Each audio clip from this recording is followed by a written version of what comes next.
We are the Google Android tutor group. I'm Ryan Darby. John Today. And our faculty reviewer and contact is Dr.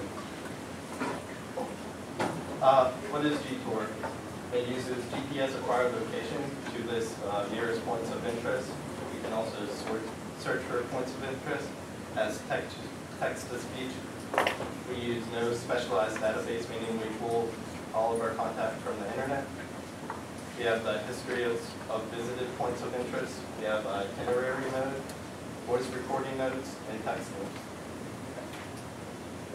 What is a point of interest? It's either a national landmark, major statues, major churches, natural attractions, places of historical significance, and local buildings such as an outline.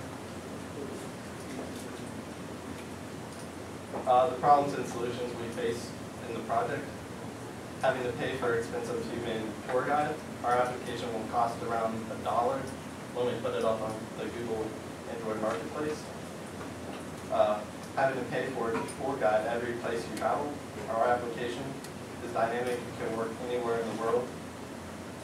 Needing to set aside a block of time for a tour. Our application can be used anytime when you have your phone on you. Not getting information on every building, like a tour guide would not know information about every building, but our application will pull information about every building. And not having information when quickly needed. Our application is fast as that. A couple of features that the Android provides is, first of all, an open source platform, which is really nice with licensing. GPS integration supports all mobile networks. The Wi-Fi also enables the internet to go faster and wider use of the application. Full HTML browser, which is based on Apple's WebKit, and SDK, which allowed us to build all our functions in Java. Here's kind of a picture of the emulator and how we test it. Basically, build in Java, boots up an emulator that runs on the computer, and you run it. It runs really slow, but it works. And here we have the actual phone that we've been testing on.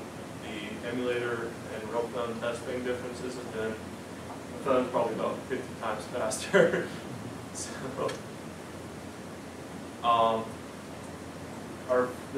When you boot the application, the first screen you see is what we call our main menu, or home screen. From here, we can get to all 4 of our main features: locate, mean, search, history, and itinerary. It also has menu buttons for settings if you rotate the menu on the phone.